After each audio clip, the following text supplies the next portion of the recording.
En el nombre del Padre, del Hijo, del Espíritu Santo. Amén. Ven, Espíritu Santo, y llena los corazones de tus fieles, y enciende en ellos el fuego de tu amor.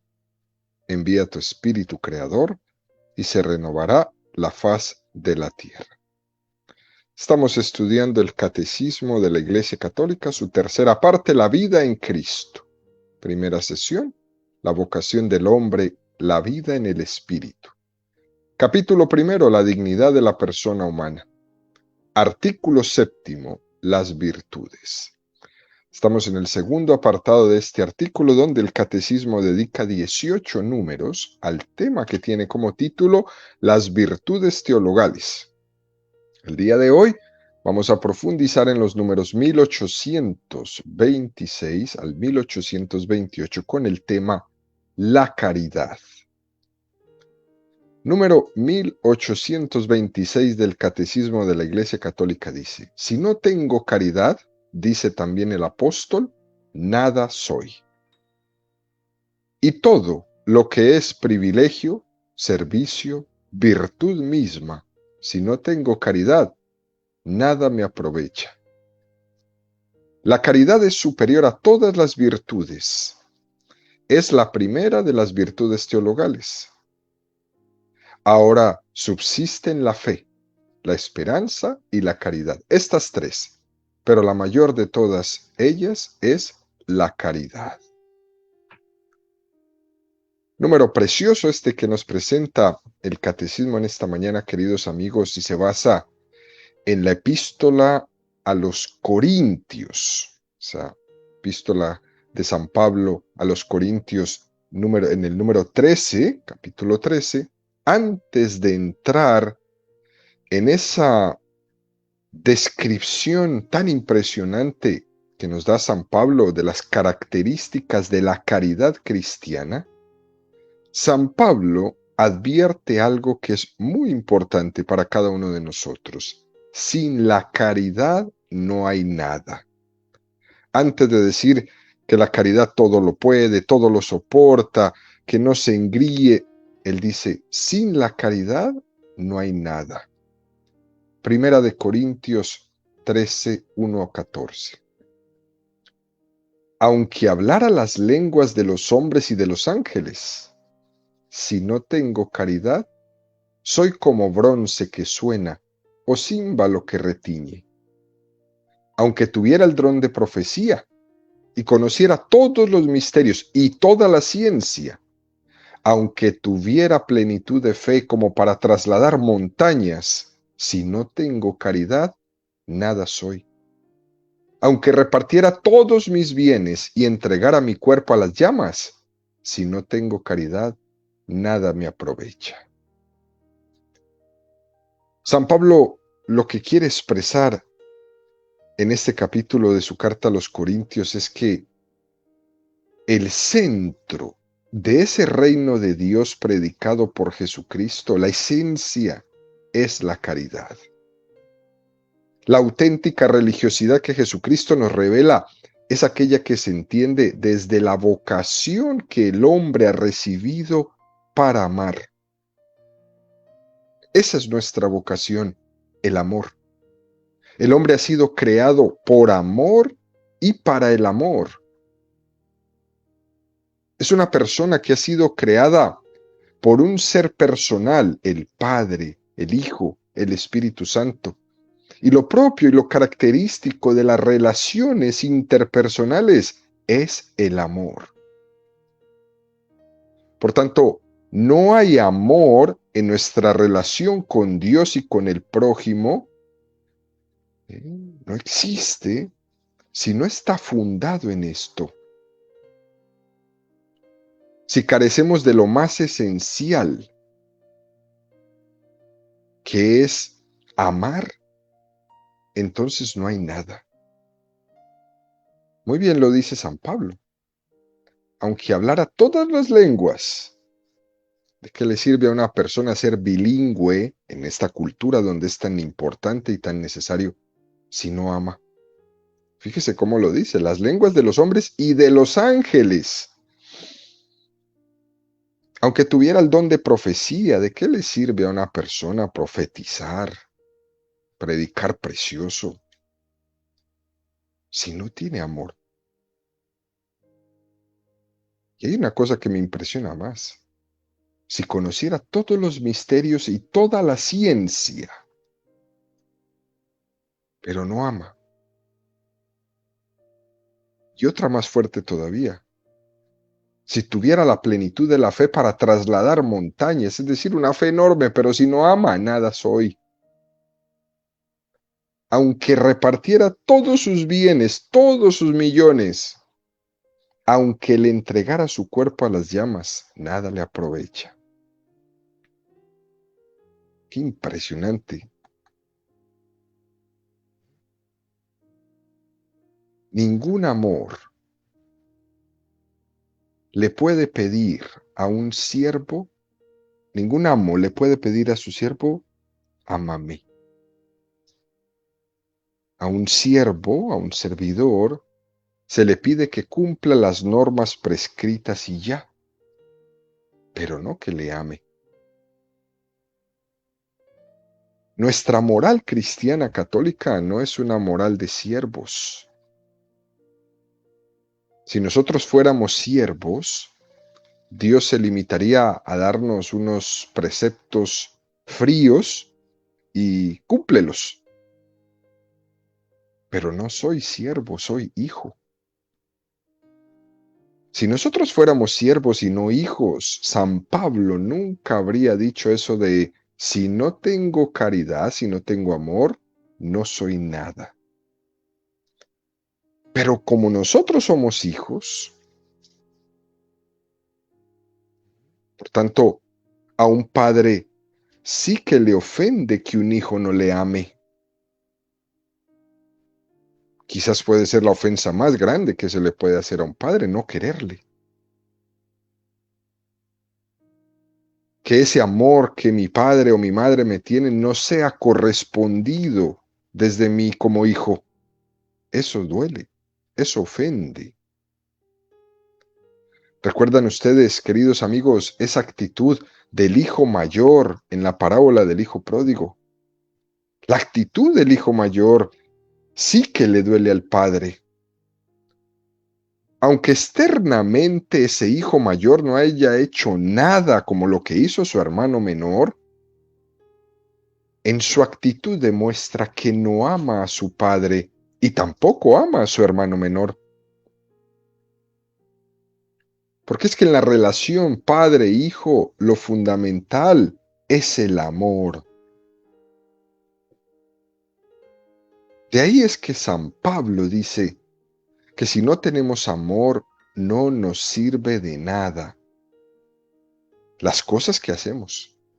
Aunque aparentemente puedan parecer justas, aunque aparentemente puedan parecer generosas, incluso heroicas, pero ante Dios, si esas cosas no están fundamentadas en lo esencial que es el amor, no tienen ningún valor.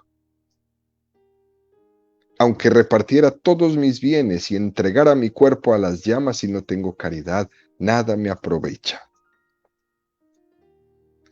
Fíjense, queridos amigos, la tradición católica ha interpretado este texto que hemos leído de la carta de San Pablo a los Corintios con mucho cuidado.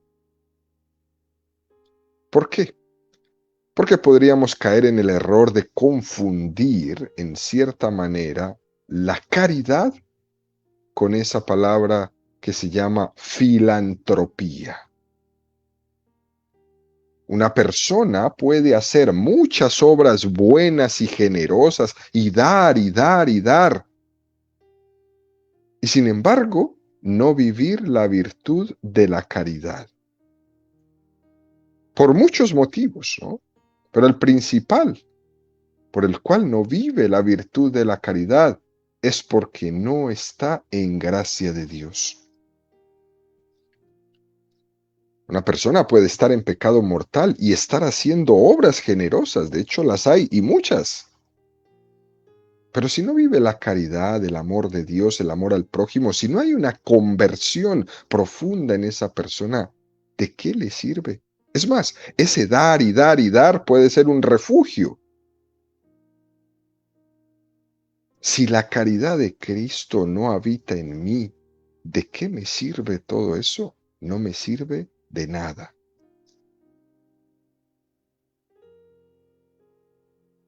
En la historia de la Iglesia, en 2000 años, uno puede apreciar como dos posturas contrarias en todo esto, extremas y falsas las dos.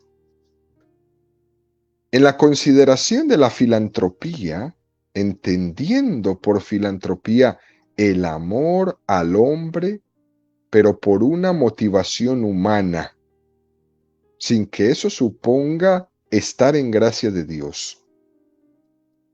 Una postura extrema es, por ejemplo, la de aquellos que negaron la posibilidad de la filantropía. Esto es una herejía que se llamaba la herejía jansenista. Y fíjense, queridos amigos, los jansenistas venían a decir que el hombre está totalmente corrompido, fruto del pecado original, de tal manera que o la caridad sobrenatural le convierte y así puede obrar obras sobrenaturales, o por el contrario, todo lo que puede hacer por sus capacidades naturales es pecado. Así de ese extremo eran los jansenistas. Y la iglesia rechazó completamente esto. La iglesia decía que el hombre puede hacer obras filantrópicas, puede hacer obras buenas por sí mismo y por sus capacidades naturales. Claro que las puede hacer. Otra cosa es afirmar que el hombre no puede amar a Dios sobre todas las cosas y al prójimo como a sí mismo si no es asistido por la gracia de Dios. Eso ya es muy diferente. Pero sí que hay cosas buenas que puede hacer, aunque no esté en gracia de Dios. Otra cosa es que le aproveche para su salvación, pero sí las puede hacer. Otro error de signo contrario, que hoy en día está muy, pero muy extendido por ahí, es el que tiende a pensar que todas las obras filantrópicas son caridad. ¿Eh? Eso es un tremendo error. Todos los actos moralmente buenos nos sirven para la salvación. Eso no es cierto.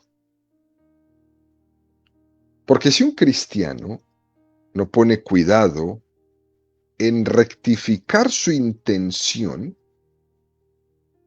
en purificar las motivaciones de su vida de caridad, entonces fácilmente sucederá que su caridad, o lo que aparentemente es caridad, lo esté realizando por el deseo de ser querido, por el deseo de ser estimado, por el deseo de ser reconocido, o por el afán de dominar a las personas o a los grupos de personas a los cuales les está regalando algo, o por el afán de protagonismo, o por sentirse imprescindible, o también incluso por autorrealizarse, o simplemente por hacer algo y matar el tiempo.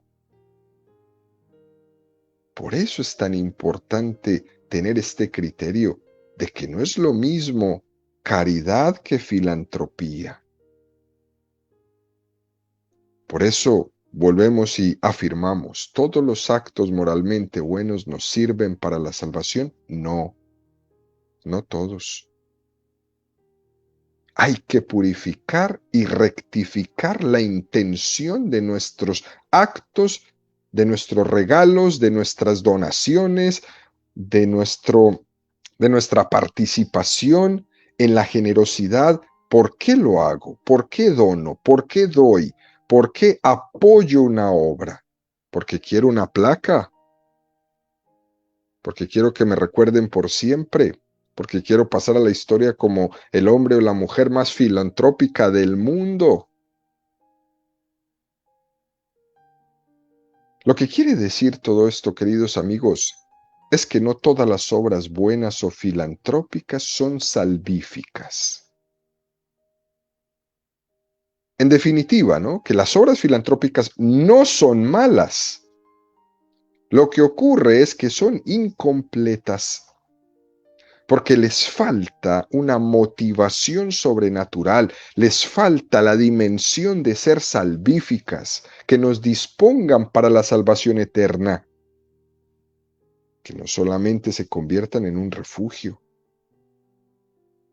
Puede haber personas que viven una vida terriblemente alejadas de Dios, pero que dan muchas cosas, dan a los pobres, dan a las iglesias, dan a las ONGs, pero su vida es completamente lejana a Dios.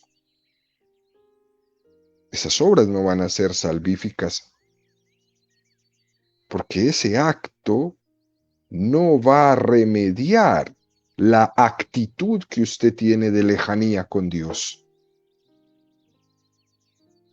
Por eso, queridos amigos, en este contexto hay que leer lo que dice San Pablo para poder entender bien esa carta de los Corintios. Y hay distinciones entre las obras hechas por filantropía y las obras hechas por caridad sobrenatural. Primera distinción, por el motivo. El amor filantrópico ama al hombre por sí mismo sin relación con Dios. Eso es importante, ¿no? Ama al hombre por sus propios valores naturales. Por eso decimos, las obras filantrópicas no son malas, lo que hay que mirar es la intención. Los filántropos aman al hombre por sus valores naturales, hasta el punto que sabemos que cuando se debilitan los valores naturales, disminuye el amor de filantropía. Por ejemplo, yo le amaba porque era un buen deportista. Ha dejado de serlo, dejo de amarle. Eso sucede mucho. Fíjense, en los famosos. La gente los ama, pues mientras tienen fama. Una vez que pasan, ya nadie vuelve a hablar de ellos. Y eso es lo que más sufren las personas que en un momento determinado de su historia logran una gran fama. Después todo el mundo se olvida de ellos. ¿Cuánto les duró su fama? ¿15 minutos de su vida? Puede ser. Mientras que el motivo sobrenatural es muy distinto. Le amo porque es hijo de Dios. Porque el Señor ha entregado su vida en la cruz también por él. Ese es un motivo sobrenatural para amarle. Le amo en Cristo. No porque es un buen deportista, sino porque es un hijo de Dios que tiene esta virtud del deporte. Le amo en Cristo. Ese amor sobrenatural no se agota, no se acaba, no pasa cuando ya los medios de comunicación no hablen de él o de ella. No se agota nunca. Segunda distinción, por el fin. La filantropía pretende el bien natural y temporal del hombre. Uno de los filántropos más grandes de la historia fue el famoso señor Rockefeller. Él daba millones y millones y millones de dólares a obras, a las iglesias, por ejemplo. Leí el otro día un reportaje que sus donaciones eran a la iglesia bautista de 300 millones de dólares, etcétera, etcétera, ¿no? Impresionante. Filantropía pretende el bien natural y temporal del hombre para que construyan escuelas, para que se construyan, no sé, acueductos, para que se construyan comedores.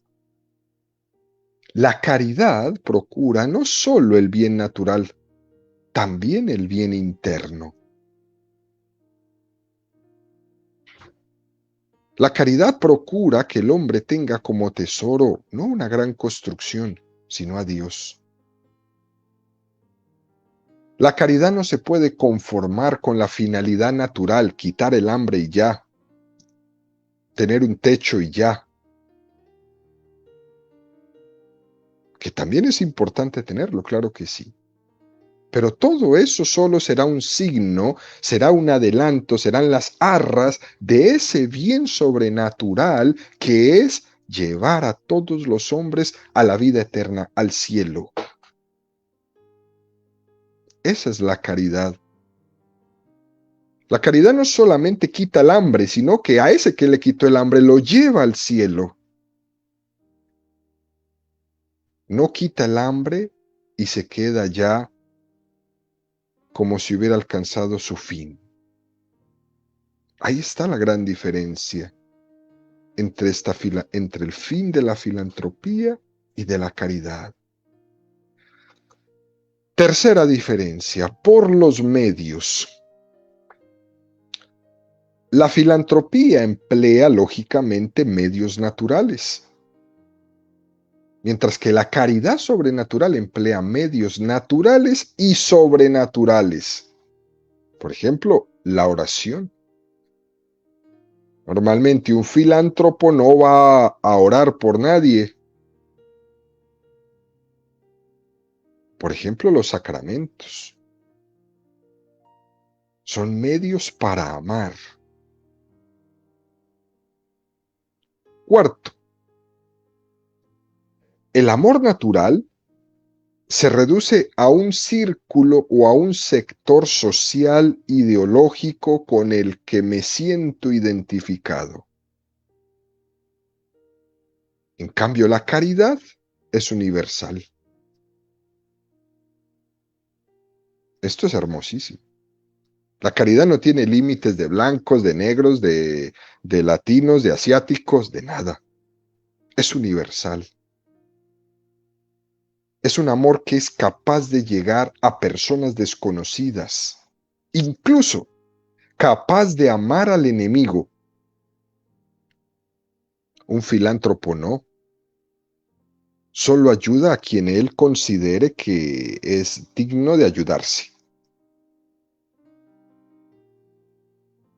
En la caridad sobrenatural no.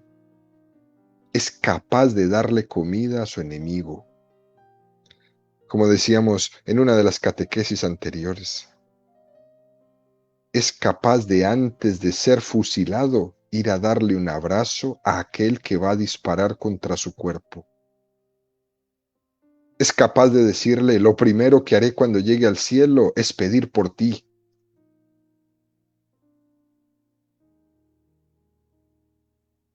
Para la filantropía eso es imposible. Para la caridad eso es posible. Eso es lo que hay que hacer.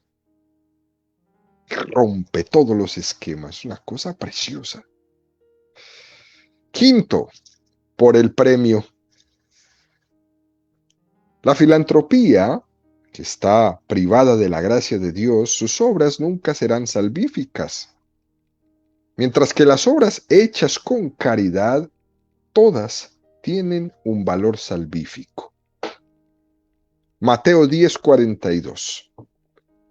Y todo aquel que dé de beber tan solo un vaso de agua fresca a uno de estos pequeños, por ser discípulo mío, os aseguro que no perderá su recompensa. Es un texto fuerte, ¿no? Que hay que leerlo con mucho cuidado. Una obra hecha, no solo en razón filantrópica, sino hecha en Cristo, por ser discípulo mío. Eso tiene un valor salvífico. No era solamente dar a un vaso de agua fresca a cualquiera. No, no era cualquiera. A un discípulo mío. Os aseguro que no perderá su recompensa.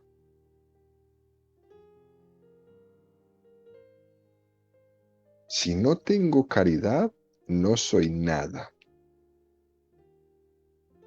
Hay que recordar que el reino de Dios no se reduce a su dimensión social solamente, que también la tiene, claro que sí. Hay que dar de comer al hambriento, hay que dar de beber al sediento, claro que sí tiene esa dimensión social, pero es mucho más. Aunque entregue todos mis bienes a los pobres y no tengo caridad, de nada me sirve. Cuando vas a hacer un regalo, cuando vas a hacer una donación, ¿por qué la haces? ¿Cuál es la intención de hacerla? ¿Tú eres un filántropo o tu intención es salvífica? Uno no puede pretender curar el mal de la sociedad y al mismo tiempo viviendo en pecado, porque entonces yo no pertenecería al reino de Dios. Me quedaría solamente como un filántropo, una persona que regala, que dona, que da. Lo primero, queridos amigos, es que el reino de Dios triunfe en mí, que yo viva en gracia de Dios, que la caridad reine en mí totalmente.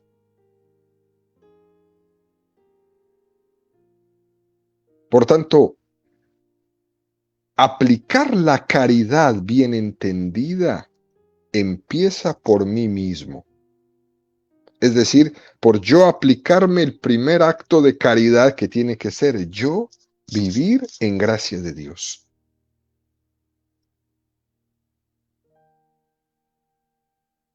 Luego, el catecismo, en la segunda parte de este número 1826, dice algo maravilloso. La caridad es superior a todas las virtudes. Es la primera de las virtudes teologales. Y utilizando la primera carta de los Corintios, en ese capítulo 13, dice, ahora subsisten la fe, la esperanza y la caridad. Estas tres, pero la mayor de todas ellas es la caridad. Suena fuerte decirlo, pero los santos que están en el cielo ya no tienen fe, ni tienen esperanza. En el cielo no les hace falta la fe ni la esperanza, mientras que la caridad y el amor en el cielo no terminan. Allí se consuma, allí la caridad y el amor es pleno. Cosa preciosa para tenerla presente. Dicho esto, damos un paso más. El catecismo nos presenta el número 1827 que dice, el ejercicio de todas las virtudes está animado e inspirado por la caridad.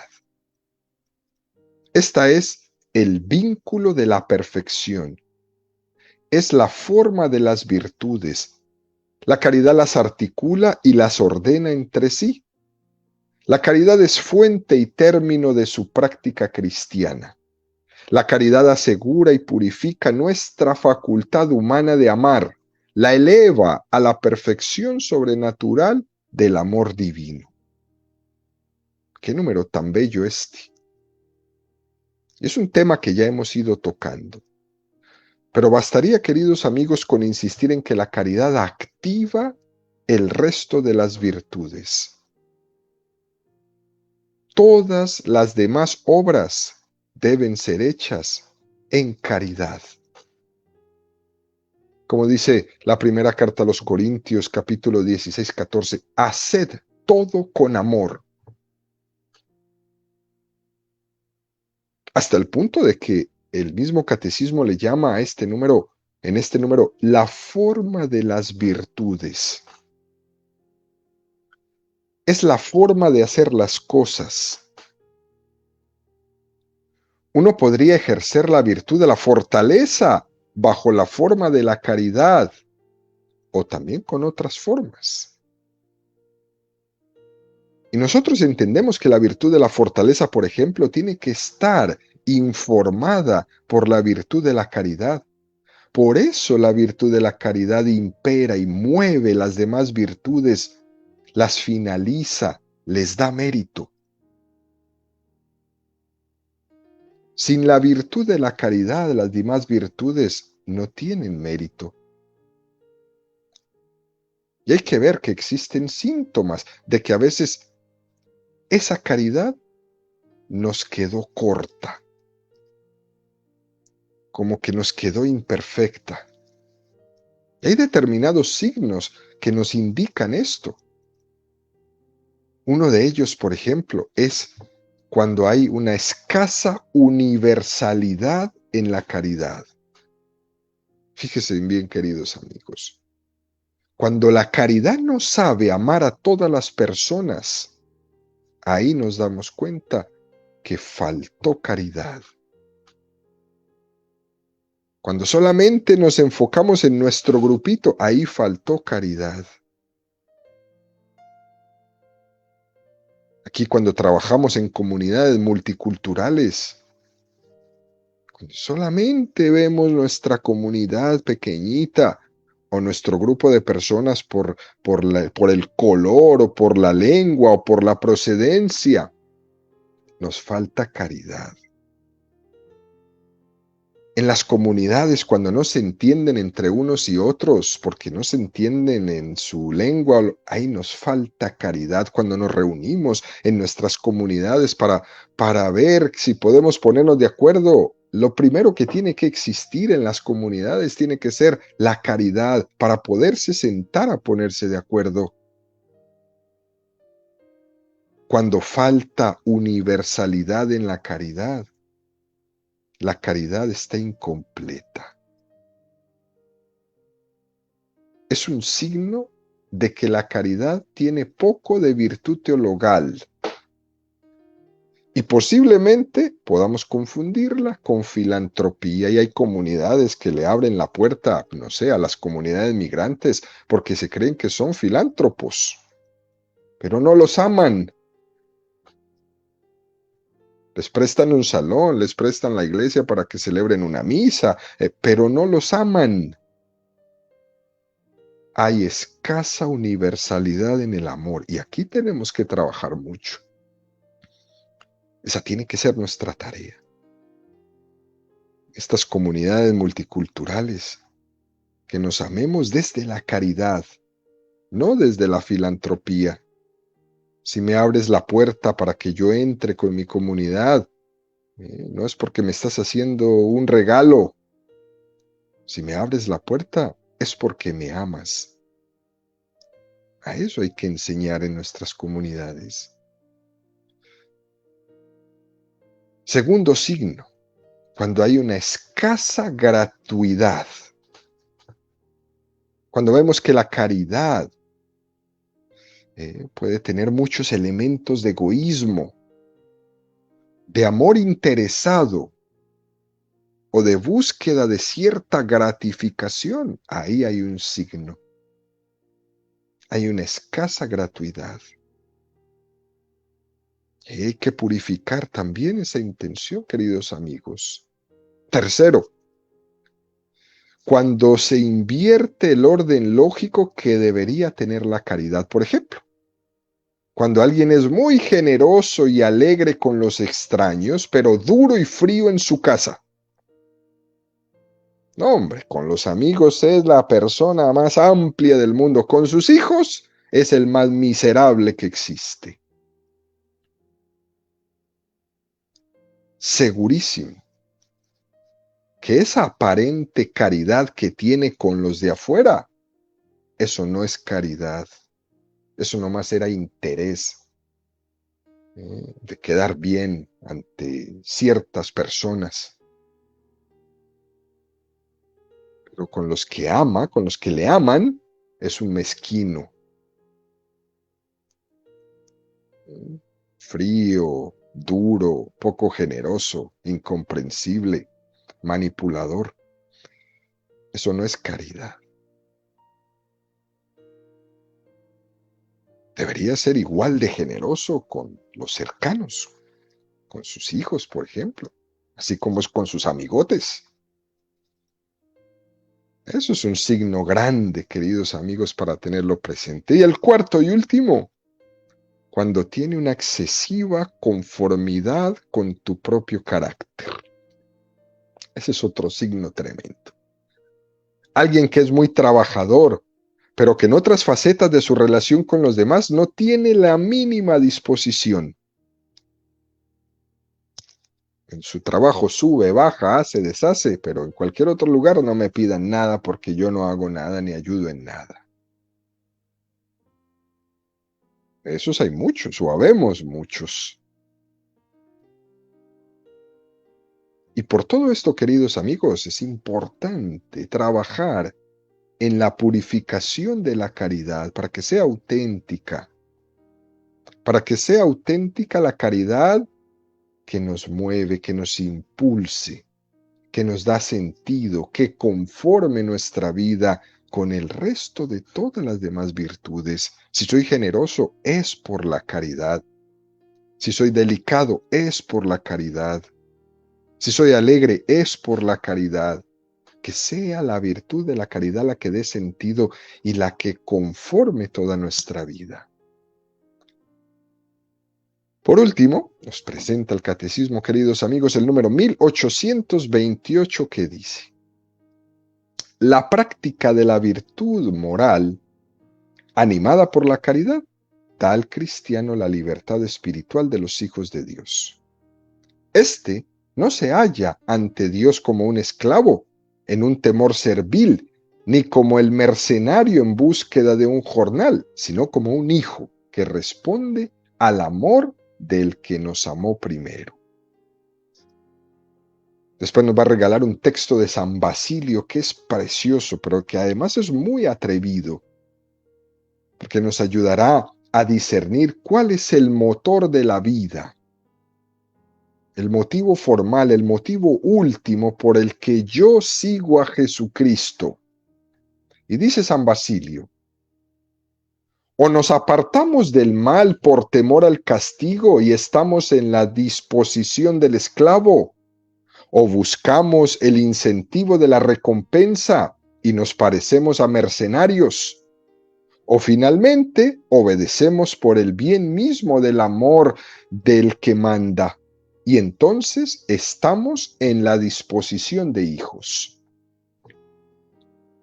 Y uno se puede preguntar aquí, queridos amigos, ¿las cosas que haces, las haces por un temor servil, como si fueras un esclavo? Las cosas que haces, las haces buscando una recompensa, como si fueras un mercenario. O las cosas que haces, las haces por amor, como si fueras hijo. Y aquí volvemos a la parábola del hijo pródigo con la que empezamos. En ella se ve bastante claro que el hijo mayor de la parábola estaba sirviendo con un amor de mercenario. Él lo que quería era obtener una recompensa. Por eso le dice al padre: yo llevo toda la vida sirviéndote y nunca me has dado un cordero cebado para comérmelo con mis amigos. Esa fidelidad que mantenía con su padre esperaba una recompensa a cambio. Pero lo que él no había percibido es que él está ya con su padre y que estar con su padre era la recompensa. Era el mejor pago que podía recibir, pero él no lo logró percibir. El hijo mayor no tenía la espiritualidad de hijo, la tenía de mercenario, así como dice San Basilio. Y alguno podría estar pensando, escuchando esto, también los cristianos tenemos motivaciones de temor y de búsqueda de recompensa, ¿sí? Tenemos el temor de apartarnos de Dios y el temor de la condenación, ¿sí? De la posibilidad de llegar al infierno si no somos fieles al seguimiento de Jesucristo, sí. Y en la búsqueda de la recompensa también, porque estamos claros en ese: el que diere de beber, aunque sea un vaso de agua a uno de estos pequeños, será recompensado. También buscamos eso. Todo es cierto.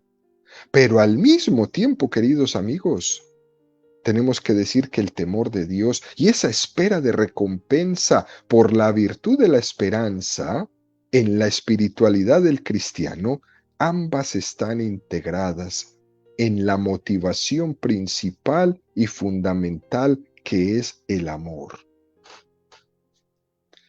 Yo no sé si alguno ha escuchado un famosísimo soneto que se escribió a Cristo crucificado. Ese soneto dice así: no me mueve mi amor para quererte, el cielo que me tienes prometido. ni me mueve el infierno tan temido para dejar por eso de ofenderte. Tú me mueves, Señor, muéveme al verte clavado en una cruz y escarnecido. Muéveme tu cuerpo tan herido, muéveme tus afrentas y tu muerte. Muéveme, en fin, tu amor, y en tal manera que aunque no hubiera cielo yo te amara, y aunque no hubiera infierno te temiera. No me tienes que dar porque te quiera, pues aunque lo que espero no esperara, lo mismo que te quiero, te quisiera. Ese es un famoso soneto a Cristo crucificado que, llevado a su literalidad, tal vez no son correctas las expresiones, porque en la motivación última del amor tenemos que integrar el santo temor de Dios y también la virtud de la esperanza, no como una espiritualidad de esclavo y tampoco con una espiritualidad de mercenario, porque cuando uno ama, todo lo espera de Dios y todo lo teme de sí. Ese don del Espíritu Santo, del santo temor de Dios, es el temor de que no estemos firmemente afianzados en ese amor, que estemos afianzados en otras cosas. Por tanto, no es incompatible, porque quien busca ese amor, lógicamente espera tener el encuentro definitivo con Dios en la recompensa del cielo. Y el que ama a Dios de esa manera tiene temor de apartarse de ese amor, y ese amor no sea la fuente de su vida. Y eso conlleva también al temor, al castigo del infierno. De cualquier modo, queridos amigos, nosotros tenemos una espiritualidad de hijos, no de siervos. Y como hemos dicho al principio, si nuestra espiritualidad fuera de siervos, a Dios no le importaría que amemos o no amemos. Se conformaría con que hiciéramos una serie de obras externas materialmente bien hechas y ya. Que a un amo no le importa lo que el siervo sienta o viva por dentro. El caso es que haga el bien y que las cosas que ordena sean cumplidas. Pero nosotros no somos siervos, somos hijos. Y Dios espera de nosotros que vivamos en plenitud la virtud teologal de la caridad. El Padre espera del Hijo el amor, y que se deje querer, y que devuelva con amor el amor que recibe.